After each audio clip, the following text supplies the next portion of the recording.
She passed 2 days ago.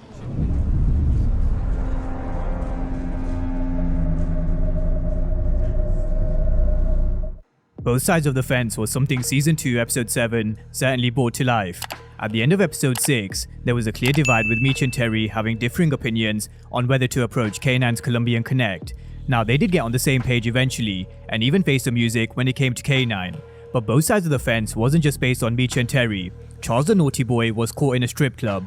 Markesha wanted Terry back when it seemed like he was flirting with Dwayna, as well as when she was in trouble with Boom. Unfortunately for B-Mickie, he learned that playing both sides of the fence had a deadly consequence. His mother passed 2 days ago while he was stuck in the back of a car, and it was actually Detective Bryant who took B.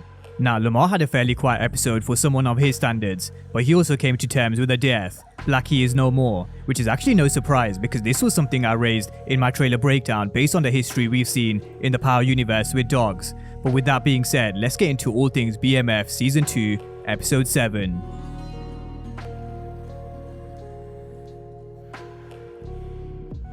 Terry's older narration gave us an insight into both sides of the fence, and he said, Judas played both sides up for the same coin. That was his weakness, and he regretted what he did. And B-Mickie certainly did regret a lot of things, as it was revealed to us, as well as B-Mickie, that it was actually Detective Bryant who had taken B.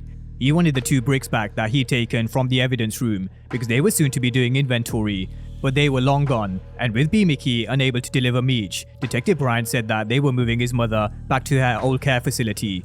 But he was also going to draw him up on murder charges for Kato, J-Mo, and baby B-Mickie. Let's not forget, Detective Bryant still holds a murder weapon. Now, in regards to the missing bricks, Detective Jin and Bryant used prescription drugs to replace the 2 bricks in the evidence room, which did solve their problem. For B-Mickie, it was a different story. He'd been away for 2 days, and his problems worsened because unfortunately for him, his mother passed and he was distraught. He had no words and just sat there, tears flowing down his eyes. But did the older Terry's narration give us a clue for what was to come? Cops and robbers are 2 sides of the same coin. One just wields a badge and a license to kill. But a gangster don't need no f***ing license.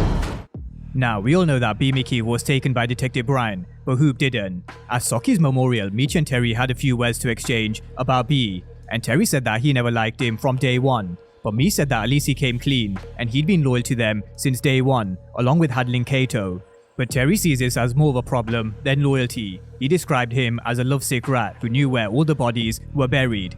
Now, I don't know whether Meech back in B-Mickie gives him some hope, but it is going to be difficult to salvage a relationship when trust has been broken, especially from Terry's perspective. But they did have bigger fish to fry. Meech wanted to deal with Lamar and speak to Raisin about setting up a meet with the Colombians so they could turn it from buyers to suppliers.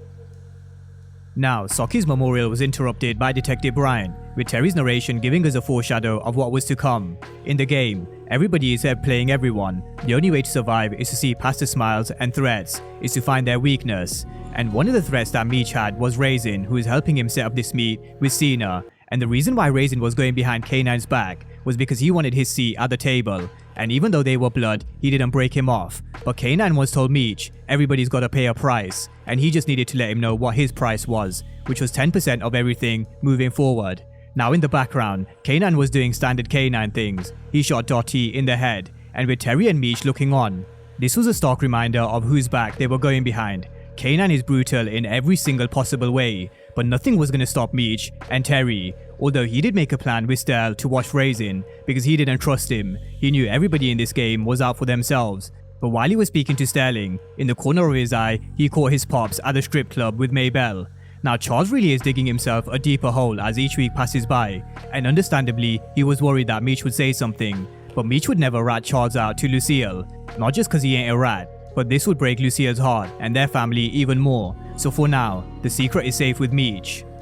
Now over to Meech and Terry traveling to St. Martin. Meech wanted to build some trust with Cena, and he didn't want to go there with any security or guns, but Terry did, and when they reached St. Martin, they were played, and their suitcases were taken along with their guns, and Meech was right, Terry should never have bought them.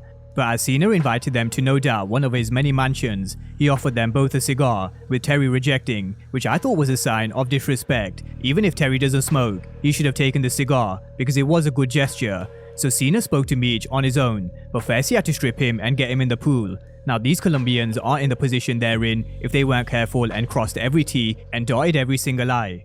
Now Meech said that he would always come prepared, and something he should always expect from him is that he would always show up, but it started to sink in that Raisin made promises that Meech didn't agree to. Cena was expecting the 20 million, and he was also expecting Meech and Terry to kill Kanan because their partners wanted him dead. But Meech made another proposition. They pay his debt with a profit because bodies bring attention, and attention bring turf wars and murders, and death on the street is bad for business. And Cena liked the sound of Meech. Even though they weren't too fond of Terry, him and Meech spoke the same language, money. So their fair shipment of 300 keys were already waiting for them. Now when Meech and Terry opened up the shipment, there was more product than they'd ever seen before, but behind them was Raisin, who double-crossed them. But Meech was 3 moves ahead of Raisin by having Sterling on his back. Now getting to the Colombian Connect was only half the battle. The other half was dealing with Kanan, and they also had to explain why they killed his cousin Raisin, and the answer was simple. He wanted to betray Kanan so he could be on top, whereas Meech spared his life with the Colombians, but at the cost of Raisin. Now the fact that Meech came to Kanan as a man was why Kanan had respect for Meech.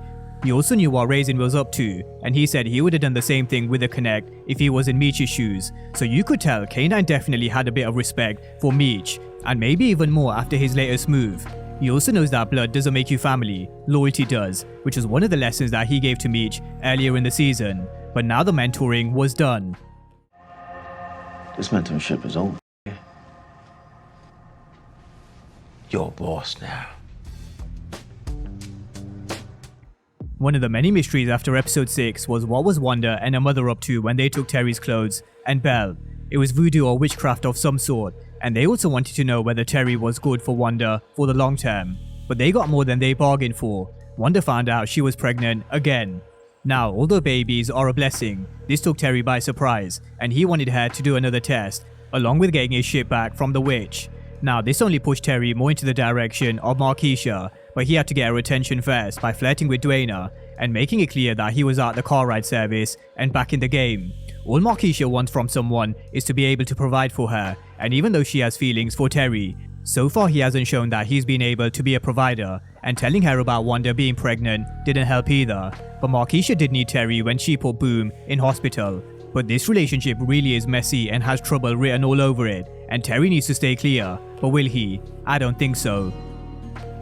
Now, when it comes to Lamar, Meech still needs to come up with a plan to take him down, and I previously mentioned the one weakness he has is family, Monique and Zoe. So Monique wanted to tag team and take him down together, something that Meech wasn't down for, but she pressed ahead anyway. She told Lamar that he was actually Zoe's father. Whether she just told him that to soften him up, who knows, but she knows what game she's playing. She's Lamar's weakness. But Monique needs to tread very carefully, because Lamar is like a wounded animal after episode 7.